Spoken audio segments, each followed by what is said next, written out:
Thanks for checking out the Foreclosure Deals Coach podcast.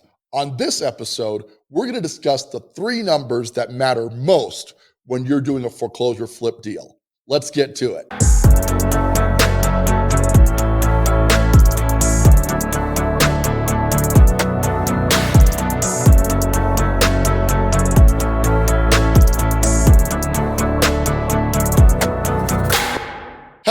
Hello, and welcome back to the Foreclosure Deals Coach podcast. I'm your host and Foreclosure Deals Coach, Donny.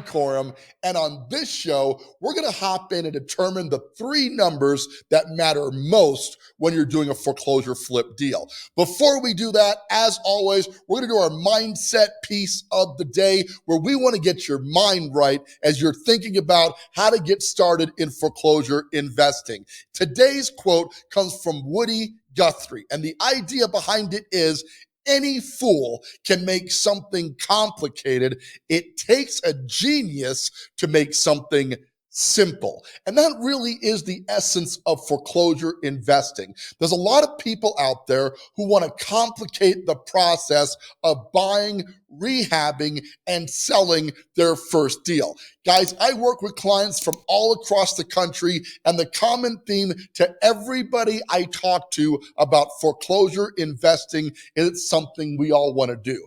Who doesn't want to build wealth, time freedom, location freedom with foreclosure investing? Obviously, as a member of the channel, you know you want to get into this. So what's stopping you? Well, in my experience as a professional business coach, most people get stopped because they overcomplicate the three very simple numbers that make foreclosure investing work.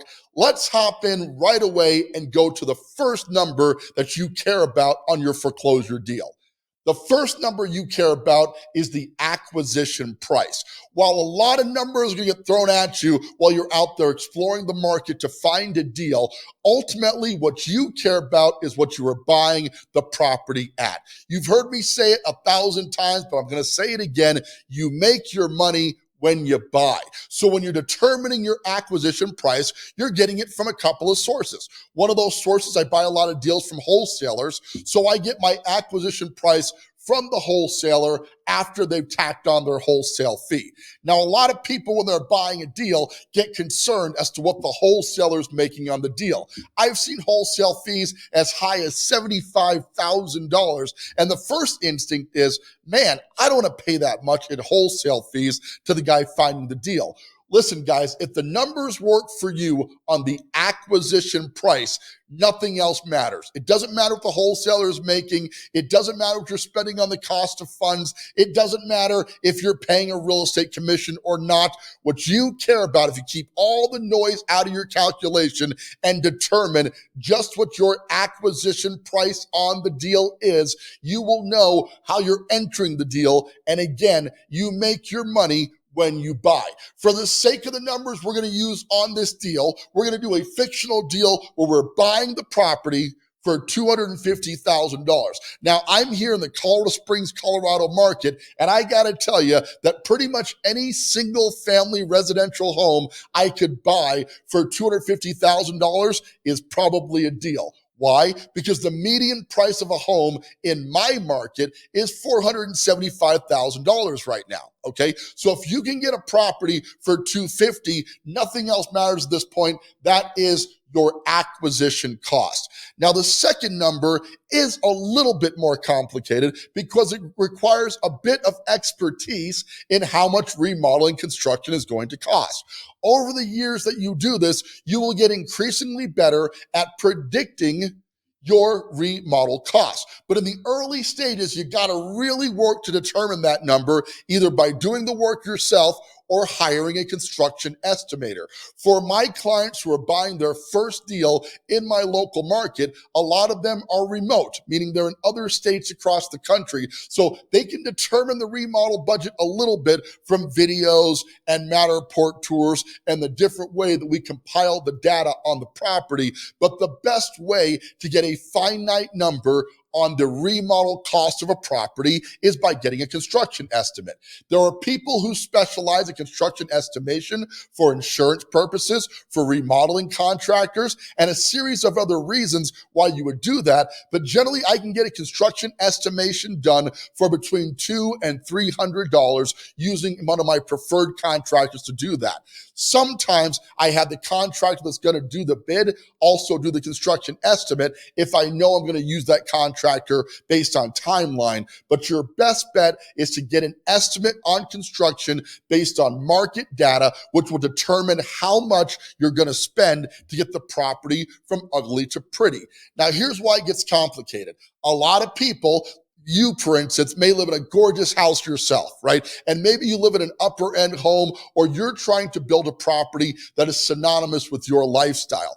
Guys, this is inaccurate. Your construction estimate is based on what is necessary to get the property in the condition to get it sold. Okay, you're not looking to do a Taj Mahal level rehab. A lot of times you watch these flipping shows. I like to poke fun at Chip and Joanna Gaines because you're seeing them in there happily doing the remodeling construction, swinging a hammer, making this ugly house pretty. And certainly if you don't have a full-time job and this is all you do is flip and remodel homes, you might do a lot or even all the work yourself. But in the real world, most people are transitioning from one profession, one career to a new one, or they're using flipping as a supplemental income to what they do for their day job. As a result, you're going to need to determine how much it's going to cost to get the labor and the parts done. While there are multiple calculations out there, some people want to use a price per square foot estimate, which I have found is really tough because it takes into account, or it can't take into account really, the condition of a property. Sometimes you're doing what I affectionately call a lipstick on a pig remodel, which is super inexpensive. You're carpeting it, you're painting it, maybe you're updating the countertops and appliances, right? On the other side of that, if your house needs a full gut job, you may be at a higher number. So determining that is both an art and a science, and it takes time to develop that. With my assistance as your real estate coach, I'm going to help you determine what I believe the remodeling estimate is based on years of experience and a couple hundred flips under my belt. While you can't rely on my estimate completely, giving some expertise there is going to help you to make decisions quickly. And in most cases, I can walk into a property and determine our second number, your remodeling cost, in a matter of minutes between walking it through it. Generally speaking, we are budgeting in today's market on the low end about $30,000 for a remodel, and a high-end remodel could easily run you $60,000 or more. Now, while this sounds like a staggering number, you've got to keep the emotion out of this part of the deal. Why? Because your money is generally not going to be involved in the remodel. When we put the numbers together, we're going to be presenting them to the lender on the deal, and we're generally going to be escrowing for the repairs, and you're going to receive that capital back in the form of draws as the work is completed. People see a big remodel and they get scared. They add emotion to it. Man, everything of this needs to be fixed. This could easily cost $100,000. Guys, I've been doing this a long time, okay? And unless you got a whole bunch of square footage, which my students generally are not allowed to buy, or the house is just gutted down to the studs, which we generally are not allowed to buy, okay, your remodel is going to fall comfortably between that $30,000 and generally $50,000, maybe up to $60,000 if there are extreme cases, okay? Let's go back to our example deal. We're buying this home for $250,000.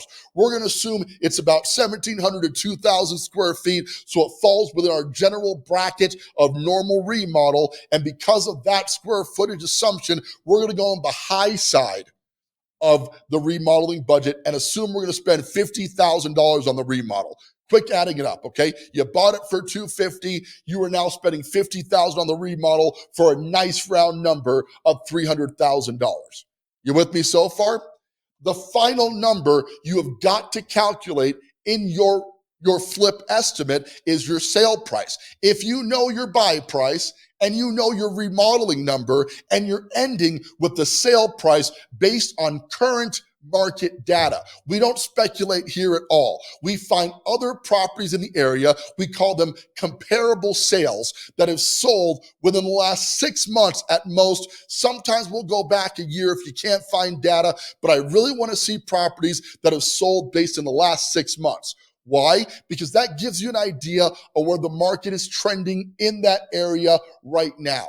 We also want to determine what other properties have sold in the neighborhood. We don't want to see the entire city. You and I both know that there are certain areas that are selling for a higher price per square foot in a certain region as opposed to a different area. So we want to find a distance within about a mile of the property, half a mile preferred. We want to go about no more than a mile out to determine what is selling in that neighborhood in approximately that square footage. Now we've got two critical numbers: our buy price of $250, our remodeling budget of $50,000, getting us to a total investment of $300,000, and we're looking at the comparables, the comps in the area, and determining that retail in the area is now going for $360,000 to $375,000 for that similar square footage in remodeled condition. So many people want to use basic properties as their comps. Guys, we're not here to speculate too far,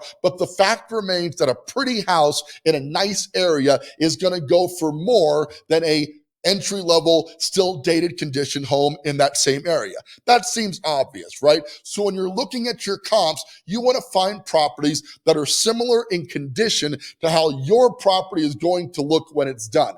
And you'll be able to tell very quickly. Most people who are remodeling in a certain region all use the same paint colors. They're using the same type of trim, the same cabinets, the same countertops. Success leaves clues. If you look at the market from an investor standpoint and find properties that were already remodeled, already look great, you're going to determine your retail number based on that. For the sake of this example we're doing today, guys, we bought the property for $250, remodeled it for $50, and now we believe that retail on this home is going to be $375 based on the comparable sales in the area.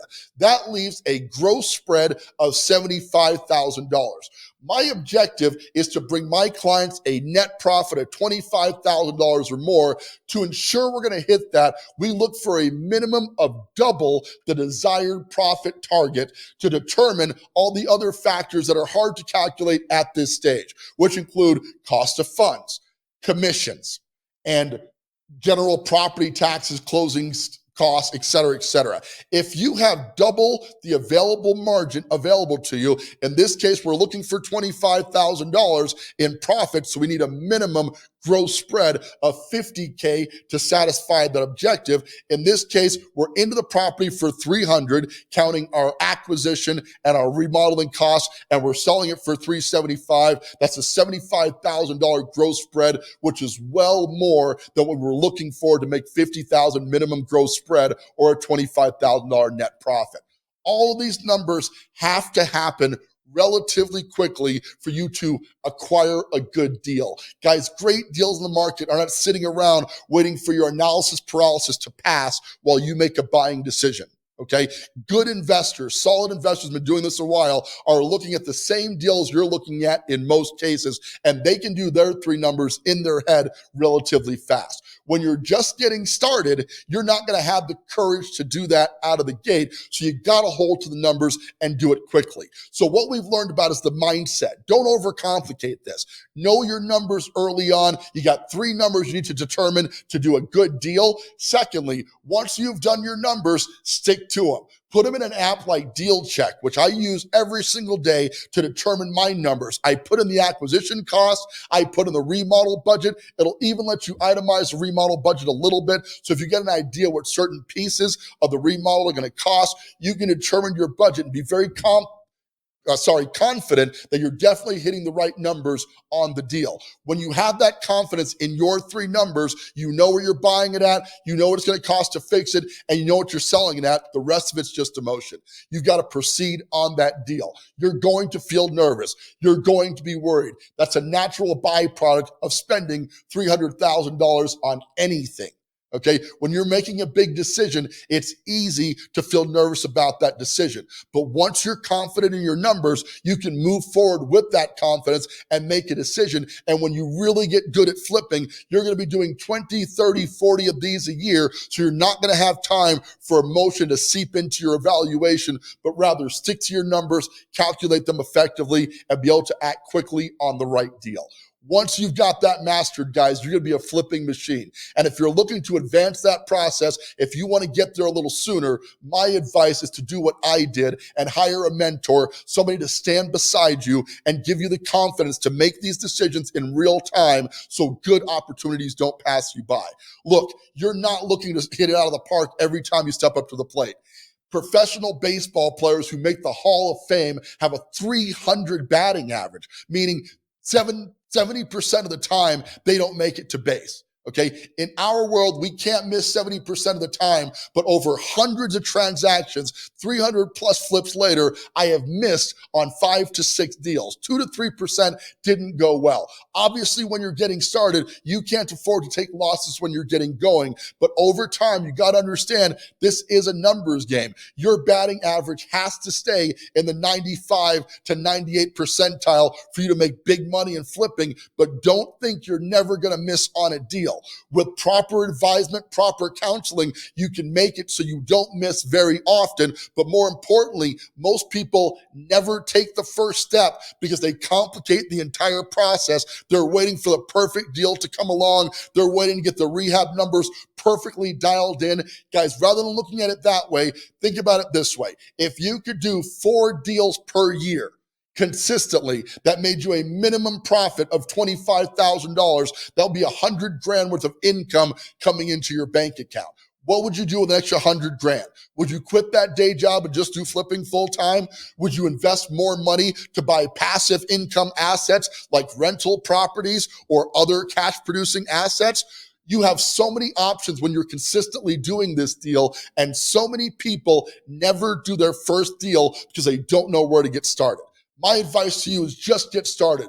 Do a deal. Get some education, but you've got to take action. And once you really simplify this process, you're going to find it's readily repeatable, and deals that can make you $25,000 in net profit are out there in every market, everywhere. You just got to know where to look and be able to take action when it happens. Guys, that's really my show for today. I really wanted to get this simple for you. I talked to a lot of people that if you don't get your 3 numbers dialed in, you're not going to know how to take a step. Please subscribe to this channel if you got some value out of this, wherever you absorb your content. Love to have you guys tuning on. The show is taking off. We got a lot of new clients coming in, and we're going to keep moving to change the lives of deal hunters just like you to do their first deal by knowing their 3 numbers and moving on to the next step in the acquisition process. With that, this is Donny Coram, your foreclosure deals coach. Thank you guys so much for tuning in to the Foreclosure Deals Coach podcast. Please slam that subscribe button. Make sure you're getting new episodes right as they arrive into your inbox. And don't forget this one important number: don't ever buy a house, buy a deal.